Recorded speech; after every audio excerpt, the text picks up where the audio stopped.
ஞானபுரம். பேருக்கு ஏத்தாப்புலயே அந்த ஊர்க்காரங்க அவங்களே ரொம்ப புத்திசாலியா அறிவாளியா நினைச்சுக்கிட்டு இருந்தாங்க. அவங்க பார்வையில புத்திசாலித்தனம் அப்படின்னா இன்னொருத்தங்களை நம்பாம இருக்கிறதும், ₹1 செலவு பண்றதுக்கு 100 தடவை யோசிச்சு செலவு பண்றதும் அப்படிங்கிறது தான் அர்த்தம்.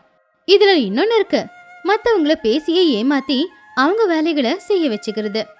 இந்த ஊர்ல நேர்மையாவும் அப்பாவித்தனமாவும் இருக்கிறது தான் முட்டாள்தனம் அப்படின்னு அந்த ஊஜனங்களோட நம்பிக்கை. இந்த மாதிரி மேதாவிங்க புத்திசாலிங்க இருக்கிற ஊர்ல தான் சுந்தரம் அப்படிங்கிற ஒரு விவசாயியும் வாழ்ந்துகிட்டு இருந்தான். பாவம் சுந்தரம் ரொம்பவும் நல்லவன், ரொம்ப அப்பாவியும் கூட. மத்தவங்களை ஏமாத்துறது, கஷ்டப்படுத்துறது இது ரெண்டுமே என்னன்னு தெரியாத ஒரு ஆளு. யார் என்ன சொன்னாலும் சரி அத உண்மைன்னு அப்படியே நம்பிடுவான். அவனோட பார்வையில பொய் அப்படிங்கிற வார்த்தைக்கு அர்த்தம் இல்ல. அதனாலதான் ஊஜனங்க எல்லாருமே அவனை முட்டா பையன் அப்படின்னு கூப்பிட்டுக்கிட்டு அவனுடைய அப்பாவித்தனத்தை பயன்படுத்திக்கிட்டு அவனை நல்லாவ வேலைய செய்ய வச்சுப்பாங்க. ஆனா சுந்தரம் அது எதையுமே பெருசா எடுத்துக்க மாட்டான்.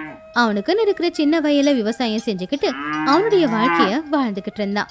இப்படியே நாட்களும் போச்சு. ஒரு நாள் சுந்தரம் காலையிலேயே தண்ணி எடுத்துட்டு வர்றதுக்காக பழைய வாளிய தூக்கிக்கிட்டு கிணத்துக்கிட்ட போனான். அப்ப அந்த ஊரோட தலைவரான சுந்தரையா அவன்கிட்ட இப்படி சொன்னாரு. அவனை பார்த்து சிரிச்சுக்கிட்டே, ஏண்டா சுந்தரம், அந்த உடஞ்சு போன வாளிய வச்சு எத்தனை நாளைக்கு தண்ணி இறைப்ப? நீ இறைக்கிற தண்ணி பாதி கீழே தான் கொட்டுது. சுந்தரம் ரொம்பவும் அப்பாவியா, ஆமாங்க ஐயா, இது உடஞ்சுதான் போச்சு, புதுசு வாங்க என்கிட்ட பணம் இல்லைங்க. இங்க பாரு, என்கிட்ட ஒரு நல்ல வாளி இருக்கு, அதுக்குள்ள காத்து போனா கூட வெளியில வர முடியாது. உன்கிட்ட இருக்கிற 2 மூட்டை தானியத்தை என்கிட்ட கொடுத்தனா அந்த வாளியை உனக்கு நான் கொடுக்குறேன். சுந்தரம் ரொம்ப சந்தோஷமா, உண்மையாவா ஐயா? நான் 2 மூட்டை தானியம் கொடுக்குறேங்க, அந்த வாளியை எனக்கு கொடுங்க ஐயா அப்படின்னு சொல்லி சுந்தரம் வேகமா வீட்டுக்கு ஓடி போய் அவன் கஷ்டப்பட்டு சம்பாதிச்ச 2 மூட்டை தானியத்தை கொண்டு வந்து தலைவர்கிட்ட கொடுத்தான். அவரு கொடுத்த வீணா போன ஒரு வாளியை எடுத்துக்கிட்டு ரொம்பவும் சந்தோஷமா கிணத்துக்கிட்ட போனான். அத பார்த்த கிராமத்து ஜனங்க எல்லாரும் தலைவரோட புத்திசாலித்தனத்தை பாராட்டி சுந்தரத்துடைய முட்டாள்தனத்தை திட்டிக்கிட்டு இருந்தாங்க. அப்போ அதே இடத்துல இருக்கிற சங்கர், தப்புங்கய்யா, அவன் ஒரு அப்பாவி, அவனை ஏமாத்துறது ரொம்ப அநியாயம். அப்போ சுந்தரையா திமிரா, நான் ஒண்ணு யாரையும் ஏமாத்தல, இது என்னோட அறிவு. இந்த உலகத்துல அறிவாளிங்க மட்டும்தான் வாழணும், அறிவில்லாதவங்க எல்லாம் இங்க வாழவே கூடாது. அப்படி ஒவ்வொருத்தங்களும் சுந்தரத்துடைய அப்பாவித்தனத்தை பயன்படுத்திக்கிட்டு அவங்க புத்திசாலி அப்படின்னு நிரூபிச்சுக்கிட்டு இருந்தாங்க. ஆனா சுந்தரம் யாரு என்ன பண்ணாலும் எதுவுமே சொல்ல மாட்டான். யாரும் தன்னை ஏமாத்தினதை அவன் நினைக்க மாட்டான். அவங்க சொன்னதை நான் நம்பினேன், அதனாலதான் நான் ஏமாந்தேன் அப்படின்னு நினைப்பான். இப்படி இருக்கும்போது ஒரு நாள் ஞானபுரம் ஊருக்குள்ள ஒரு பெரிய மனுஷன் வந்தாரு. அவரு பாக்குறதுக்கு பட்டு துணி போட்டுக்கிட்டு இருந்தாரு, கழுத்துல நகையும் போட்டுக்கிட்டு இருந்தாரு. பார்க்கவே பணக்காரர் மாதிரி தான் இருந்தாரு. அவரு நேரா சுந்தரையாவை வந்து பார்த்து ஊஜனங்க எல்லாரையுமே ஒன்னா வர சொல்லுங்க அப்படின்னு சொல்லி அவர்கிட்ட கேட்டாரு. அவரு போட்டிருக்கிற துணி, அவரு கழுத்துல இருக்கிற நகை எல்லாத்தையும் பார்த்து சுந்தரையா நிச்சயமா அவர் ஒரு பெரிய வியாபாரியா தான் இருக்கணும் அப்படின்னு ஊஜனங்க எல்லாரையுமே பஞ்சாயத்துக்கு வர சொன்னாரு. அப்ப அந்த பெரியவர் பட்டு துணியில வச்சிருந்த சில தானியங்களை வெளியில எடுத்தாரு. அப்ப அந்த பெரியவர், ஞானபுரத்தை சேர்ந்த ஜனங்களே, நான் உங்கள மாதிரி புத்திசாலி ஆட்களை பாக்குறதுக்காக தான் இந்த ஊருக்கு வந்திருக்கேன். என்கிட்ட இருக்கிறது சாதாரண விதைகள் இல்ல, இது தங்க விதைகள். இத உங்க வயல்ல போட்டீங்கன்னா 3 மாசத்துல தங்கமே விளையும். அத கேட்டதுமே எல்லார் கண்ணிலையும் ஆசையும் தெரிஞ்சது. அது கூடவே அவங்களுக்குள்ள ஒரு சந்தேகமும் வந்துச்சு. நாங்க ஏன் உங்களை நம்பணும்? விதை போட்டு தங்க காய்ச்சதை என்னைக்காச்சும் யாராச்சும் பார்த்துருக்கீங்களா? இது பொய் பிரச்சாரம். அப்ப அந்த பெரியவர் சிரிச்சுக்கிட்டே, நான் முதல்லே சொன்னேன், உங்களை மாதிரி புத்திசாலிங்க தான் நான் சொன்னதை நம்புவாங்கன்னு. முட்டாளுங்க யாருமே இத நம்ப மாட்டாங்க. இந்தா ஆதாரம். அவருடைய கையில போட்டிருக்கிற மோதிரத்தை காட்டி, இது பக்கத்து ஊர் ஜனங்க அவங்க வயல்ல வெளியே வச்ச மோதிரம் தான். ஆனா அவங்க அப்பாவிங்களா இருக்காங்க, அவங்க கிட்ட இனி இந்த தானியம் இருந்தா அவங்களுக்கு பிரயோஜனப்படாதுன்னு சொல்லிதான் புத்திசாலியான உங்ககிட்ட இத கொடுக்கறதுக்காக வந்திருக்கேன். அந்த பெரியவர் பாராட்டினதும் அவங்க எல்லாருமே மயங்கி போயிட்டாங்க. ஆமா ஆமா, எல்லார விடவும் நாங்க புத்திசாலிங்க தான், இது எங்க கிட்ட கொடுங்க அப்படின்னு கேட்டாங்க. சரி சரி, இந்த விதை எங்களுக்கு வேணும்னா அதுக்கு நாங்க என்ன பண்ணணும்? இதை உங்களுக்கு என்னால இலவசமா கொடுக்க முடியாது. நீங்க உங்ககிட்ட இருக்கிற பணமோ தங்கமோ வெளியே கொடுத்துதான் இந்த விதைகளை வாங்க வேண்டி இருக்கும். யாரு என்ன கொடுக்குறீங்களோ அதுக்கேற்ற விதைகளை கொடுப்பேன். ஞாபகம் வச்சுக்கோங்க, நீங்க செய்யற சின்ன முதலீடுக்கு நாளைக்கு உங்க வயல் பூரா தங்கம் தான் காய்க்க போகுது. இந்த வாய்ப்பை எல்லாரும் சரியா பயன்படுத்திக்கோங்க. அப்படி அந்த பெரியவர் அவங்களுக்குள்ள இருக்கிற ஆசையை கிளப்பி விட்டாரு. அவங்களுடைய பெருமைக்கு ஒரு சோதனையும் வச்சாரு. அதனால ஊர்க்காரங்க எல்லாரும் ஒருத்தங்க கிட்ட இன்னொருத்தங்க பேசிக்க ஆரம்பிச்சாங்க. இந்த ஆளு நம்மள ஏமாத்த பாக்குறான். ஆனா நம்ம எல்லாரும் விடவும் புத்திசாலி. அவன் கிட்ட இருக்கிற விதைகளை நம்ம வாங்கிடலாம். நாம பணக்காரங்களாயிடலாம் அப்படின்னு சொல்லி அந்த ஊர்க்காரங்க எல்லாருமே அவங்க இதுவரைக்கும் சேர்த்து வச்ச பணம், தங்கம், வெள்ளி எல்லாத்தையுமே அந்த பெரியவர்கிட்ட கொடுத்துட்டு அந்த பெரியவர் அவங்களுக்கு கொடுத்த விதைகளை சந்தோஷமா வாங்கிக்கிட்டாங்க. சுந்தரையா எல்லாரை விடவும் அதிகமா தங்கத்தை கொடுத்து அந்த தங்க விதைகளை வாங்கிக்கிட்டு வீட்டுக்கு வந்துட்டாரு. ஊரே இது பண்டிகை நடக்கிற மாதிரி இருந்துச்சு. இனி நம்ம கஷ்டங்கள் எல்லாம் தீரப்போகுது, இந்த உலகத்திலே ரொம்ப பெரிய பணக்காரங்களா நாம ஆக போறோம் அப்படின்னு ஜனங்க ஆசைப்பட்டாங்க. அந்த பெரியவர் இது எல்லாத்தையும் பார்த்து மனசுக்குள்ளாரி ரொம்ப சந்தோஷப்பட்டுக்கிட்டு இருக்கும்போது அவரு பக்கத்துல சுந்தரம் வந்தான். ஐயா, என் பேரு சுந்தரம். நீங்க தங்க விதைய கொடுக்குறீங்கன்னு ஊர்ல எல்லாரும் பேசிக்கிறாங்க. என்கிட்ட ஒரு 10 ரூபாய் இருக்குங்க. அந்த 10 ரூபாய்க்கு தங்க விதைய கொடுக்குறீங்களா? அந்த பெரியவர் சுந்தரத்தையும் அவனுடைய அப்பாவித்தனத்தையும் பார்த்து இவகிட்ட இருக்கிற அந்த 10 ரூபாவை கூட வாங்கணும் அப்படின்னு முடிவு பண்ணிட்டாரு. அவரு சுந்தரத்துக்கிட்ட, சரிப்பா, அந்த 10 ரூபாய்க்கு உனக்கு நான் தங்க விதைய கொடுக்குறேன். இதை நட்டனா மரத்துல வர ஒவ்வொரு இலையும் ரூபாவா இருக்கும், ஒவ்வொரு பழமும் காயும் தங்க நாணயமா இருக்கும்பா அப்படின்னு அவரு சொன்னதை கேட்ட உடனேயே சுந்தரம் சந்தோஷப்படுவான் அப்படின்னு பார்த்தா அவனுடைய முகத்துல ஒரு பெரிய குழப்பம் தெரிஞ்சுது. எது பனைமரமா? ஆனா பழத்தை காகிதத்தை வச்சு மிஷின்ல உருவாக்குவாங்க இல்லையா? அது மட்டும் இல்லாம மரத்துல பழமோ காயும் காய்க்கும். ஆனா நீங்க தங்க காய்க்கும்னு சொல்றீங்களே அப்படின்னு சுந்தரம் சந்தேகத்தை கேட்ட உடனேயே பெரியவர் ரொம்பவும் ஆச்சரியப்பட்டாரு. அது அவர் சுத்தமா எதிர்பார்க்காத ஒண்ணு. அவரு கொஞ்சம் தடுமாறிக்கிட்டே, இது மகிமை வாய்ந்த விதை, கடவுள் எனக்கு கொடுத்த வரம். அதை கேட்டதும் மறுபடியும் சுந்தர அப்பாவியா, என்னது மகிமையா? கடவுள் உங்களுக்கு கொடுத்த வரமா? அப்படி இருக்கும்போது அது எதுக்காக பணத்துக்கு விற்கிறீங்க? என்ன மாதிரி சாதாரண ஆட்களுக்கு நீங்க அதை இலவசமா கொடுத்தா தானே அந்த கடவுள் ரொம்பவும் சந்தோஷப்படுவாரு. அதை கேட்டு பெரியவர் இன்னுமே ஷாக் ஆனாரு. அவரு எதிர்பார்க்காத அந்த சந்தேகம் எல்லாமே, அந்த கேள்வி எல்லாமே சுந்தரத்தோட வாயிலிருந்து வந்துச்சு. அந்த பெரியவர் பேராச குணம் இருக்கிறவரு, எல்லாரையும் ஏமாத்தி பணம் சம்பாதிக்கணும் அப்படின்னு நினைக்கிறவரு. ஆனா அந்த எந்த ஒரு கெட்ட குணமும் அவரு சுந்தரத்துக்கிட்ட பார்க்கல. அவனுடைய அப்பாவித்தனதான் இன்னைக்கு அந்த பெரியவர் ஒரு ஏமாத்துக்காரர் அப்படிங்கறத நிரூபிச்சுக்கிட்டு இருந்துச்சு. அப்ப அவரு கொஞ்சம் கோவமா, உனக்கு இதெல்லாம் புரியாது, ஏன்னா நீ உண்மையிலே ரொம்ப முட்டா பையன், போய் இங்க இருந்த. அப்போ சுந்தரம் அமைதியா, மன்னிச்சிடுங்க ஐயா, உங்ககிட்ட இருக்கிற தங்க விதை எனக்கு வேண்டாம். என்கிட்ட இருக்கிற தானியமே எனக்கு போதும். அதை போட்டாலே நல்ல விளைச்சல் விளையும். அதை வித்தா நான் சாப்பிடுற அளவுக்கு எனக்கு பணமும் கிடைக்கும் அப்படின்னு சொல்லி சுந்தரம் அங்கிருந்து போயிட்டான். அப்ப அந்த பெரியவர் சுந்தரத்தை திட்டிக்கிட்டே இருந்தாரு. அன்னைக்கு ராத்திரி அவரு ஊரை விட்டே ஓடி போயிட்டாரு. அடுத்த நாள் அந்த ஊரை சேர்ந்த ஜனங்க எல்லாருமே அந்த பெரியவர் கொடுத்த விதைய அவங்கவங்க வயல்ல தூவுனாங்க. இப்படியே சில நாட்களும் போச்சு. அவங்க வயல்ல தங்கம் இல்ல, எதுவுமே முளைக்கவே இல்ல. அந்த தானியத்து மேல இருந்த அந்த தங்க நிறம் மழை தண்ணி பட்டு அழிஞ்சு போச்சு. அது சாதாரண தானியம் மாதிரி இருந்துச்சு. அப்பதான் அவங்க எந்த அளவுக்கு ஏமாந்து போயிருக்காங்க அப்படின்னு எல்லாருமே தெரிஞ்சுக்கிட்டாங்க. இப்போ ஊரே கலகலப்பா இருந்தது போகி எல்லாருமே ரொம்பவும் சோகத்துல முழுகி போயிருந்தாங்க. எல்லாருமே ஒருத்தங்களை ஒருத்தங்க திட்டிக்கிறதும் ஒருத்தங்க மேல இன்னொருத்தங்க பழி போட்டிருக்கிறதுமா இருந்துச்சு. அதுலயும் அந்த ஊரோட தலைவரான சுந்தரையாவுக்கு என்ன பண்றதுன்னு சுத்தமா புரியல. இப்படி எல்லாருமே சோகத்துல முழுகி இருக்கும் போது அவங்க பார்வை ஊர் எல்லையில இருக்கிற சுந்தரத்தோட வயல் மேல போச்சு. சுந்தரத்தோட வயல்ல விளைச்சல் பார்க்க ஆரோக்கியமா பச்சை பசேல்னு இருந்துச்சு. சுந்தரமும் அவன் வேலையை அவன் பார்த்துக்கிட்டு சந்தோஷமா அவன் வாழ்க்கைய வாழ்ந்துகிட்டு இருந்தான். உடனே அவங்க எல்லாரும் மெதுவா சுந்தரத்தோட வயல் கிட்ட போனாங்க. இத்தனை நாளா யாரு அவங்க எல்லாரும் முட்டாள் அப்படின்னு சொல்லிக்கிட்டு இருந்தாங்களோ அவங்க முன்னாடி அவன் மட்டும்தான் இன்னைக்கு புத்திசாலியா நின்னுக்கிட்டு இருந்தான். அப்போ அங்க இருந்த சங்கர், சுந்தரம், நீ அந்த ஏமாத்துக்காரனோட பேச்ச நம்பவே இல்லையே, அவன் ஏமாத்துக்காரன்னு உனக்கு எப்படி தெரிஞ்சுது? ஏமாத்துக்காரரா? அவரு ரொம்ப நல்லவராச்சே. ஆனா அவரு சொன்னதுதான் எனக்கு சுத்தமா புரியவே இல்ல. மரத்துல போய் பணம் எப்படி காய்க்கும், அதே மாதிரி வயல்ல எப்படி தங்கம் காய்க்கும்? எனக்கு தெரிஞ்சு விதைய போட்டோம்னா சாப்பிடுறதுக்கு சாப்பாடு தான் வளரும் அப்படின்னு சுந்தரம் கேட்ட கேள்வி அவங்கள செருப்பால் அடிச்ச மாதிரி இருந்துச்சு. தன்னை தானே புத்திசாலி அப்படின்னு நினைச்சுக்கிட்டு இருந்த ஊஜனங்க எல்லாருமே இப்போ சுந்தரத்துக்கு முன்னாடி ரொம்ப பெரிய முட்டாள்களா நின்னுக்கிட்டு இருந்தாங்க. சுந்தரம் மட்டும்தான் பேராசப்படாம எங்கேயுமே ஏமாறாம அவன்கிட்ட இருக்கிறத வச்சு இப்போ நல்லபடியா இருந்தான். இதுதான் சுந்தரத்துடைய வெற்றியும் கூட. அவன் பணம் சம்பாதிக்கல, அவனுக்கு அதிகாரமும் கிடைக்கல. ஆனா அவனுடைய கொள்கை தான் அவனுடைய வாழ்க்கையை இன்னைக்கு ஜெயிச்சிருக்கு. அவனுடைய அப்பாவித்தனம் தான் இன்னைக்கு ஒரு கவசமா மாறி ஏமாறத்துல இருந்து அவனை காப்பாத்திருக்கு. அவனுடைய நேர்மைதான் இன்னைக்கு அவனை நல்லபடியா வாழவும் வச்சிருக்கு. ஒரு நாள் அந்த ஊரோட தலைவரான சுந்தரையா சுந்தரத்தோட வீட்டுக்கு போனாரு.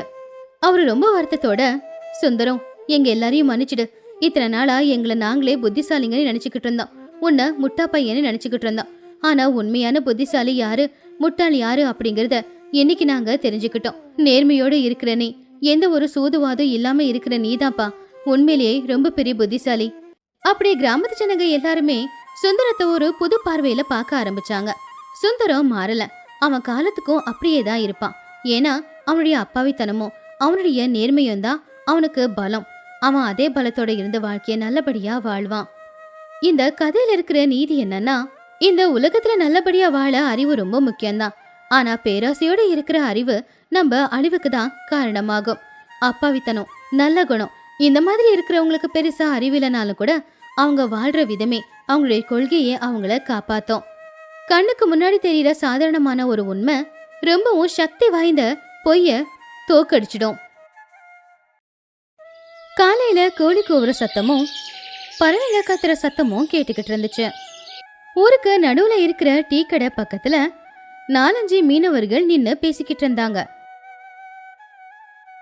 நம்ம பக்கத்து ஊரு வீரையாவோட தலையெழுத்தே மாறிடுச்சு. நானும் கேள்விப்பட்டேன். அவன் வலையில தங்க மீன் மாட்டுச்சான், அதோட வயித்துல முத்துக்கள் இருந்துச்சாமே. ஆமாமா, உண்மைதான். வீரையா பட்டணத்துல இருக்கிற சேட்டுக்கிட்ட அந்த முத்துக்களை வித்தப்போ அவனுக்கு அவரு சொல்லையா 1000 ரூபாய் கொடுத்தாராமே. அப்பதான் அங்க வந்த சுப்பையா அவங்க பேசிக்கிட்டு இருக்கிறத கேட்டு, 1000 ரூபாவா? அடடா, ஒரே நாள்ல இந்த வீரைய பெரிய பணக்காரன் ஆயிட்டான் போலியே.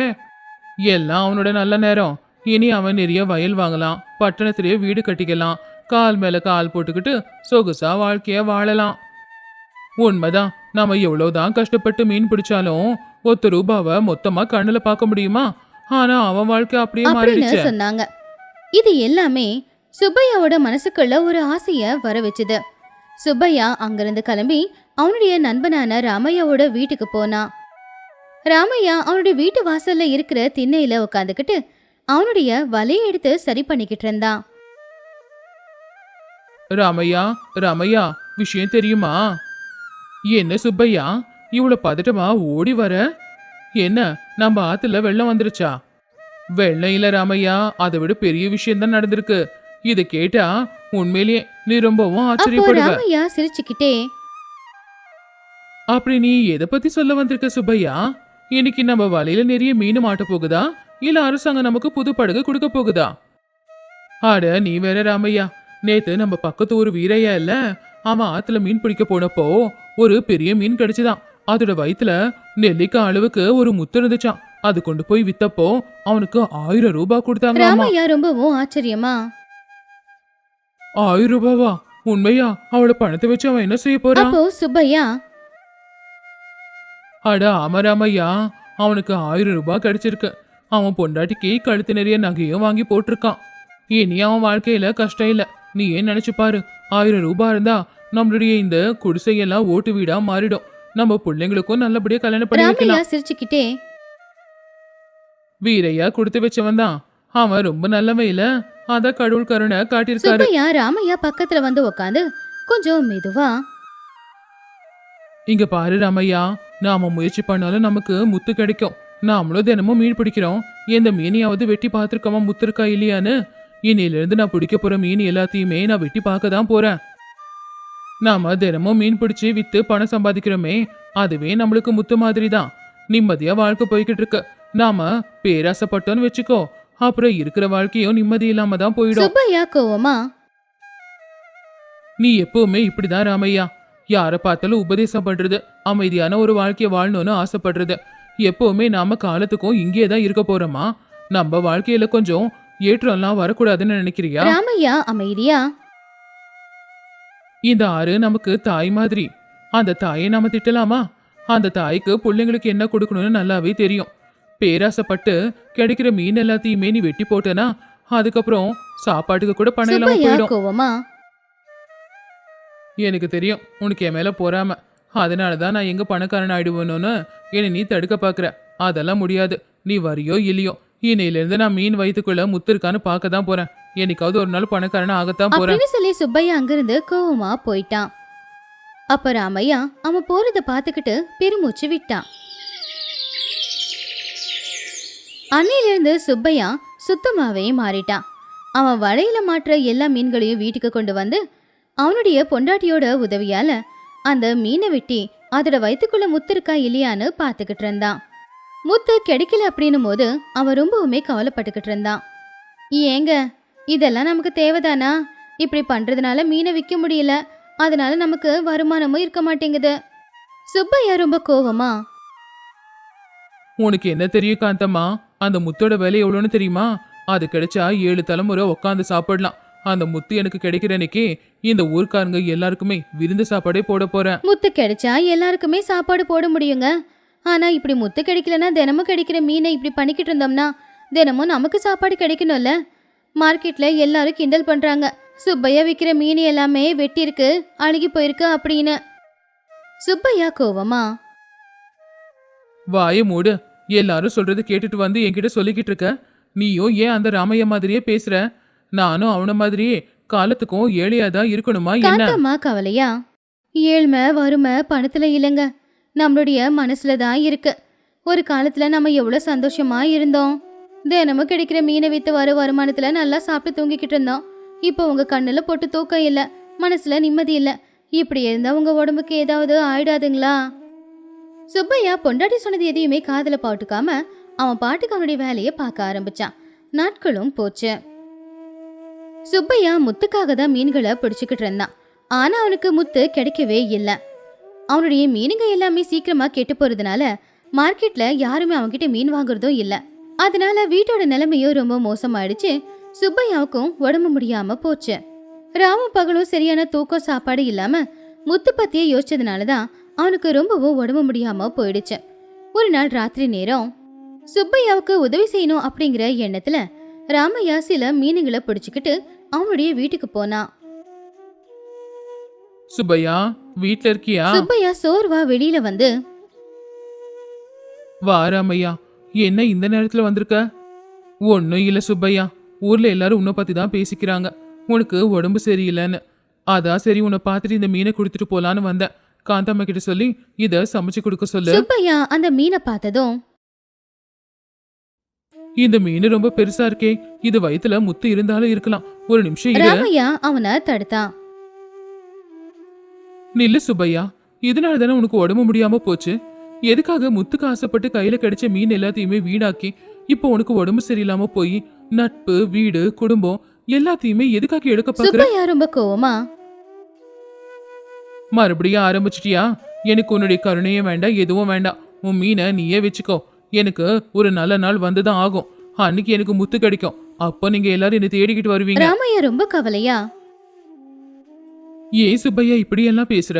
நீ என் சின்ன வயசு நண்பன். என் கண்ணுக்கு முன்னாடி உன்னோட வாழ்க்கை நாசமாயிக்கிட்டு இருக்கிறத என்னால எப்படி பார்க்க முடியும்? ஒன்னும் தேவையில்லை, என் வாழ்க்கையை நான் பார்த்துப்பேன். நீ எனக்கு உதவி செய்ய வேண்டிய அவசியம் இல்ல. ராமையா ரொம்ப வருத்தத்தோட அங்கிருந்து போயிட்டான். புருஷன் நடந்துக்கிறத பார்த்து காந்தம்மாவோட கண்ணுலயும் கண்ணீர் வந்துச்சு. இப்படியே இன்னும் 1 மாசம் போச்சு. சுப்பையோட நிலைமை இன்னும் மோசமாச்சு. அவனுடைய வியாபாரம் சுத்தமா நடக்காததுனால கடங்காரனா மாறிட்டான். அவனுக்கு உடம்பு ரொம்ப முடியாம தான் போச்சு. ஒரு நாள் ராத்திரி நேரம் சுப்பையா அவனுடைய படகோடு சேர்ந்து ஆத்தங்கரையில உட்காந்துக்கிட்டு இருந்தான். சுப்பையா மனசுக்குள்ள பயங்கரமான வலி இருந்துச்சு. சுப்பையா அவன் மனசுல, என்ன என் நிலைமை? முத்துக்காக ஆசைப்பட்டு பட்டு தினமும் கையில கிடைச்ச மீன் எல்லாத்தையுமே வீணாக்குன. என் நண்பன் என்னை விட்டு தள்ளி போயிட்டான். என் பொண்டாட்டியோட அழுகைக்கு நான் காரணமாயிட்டேன். அன்னைக்கு ராமையா சொன்னதுதான் இன்னைக்கு நடக்குது.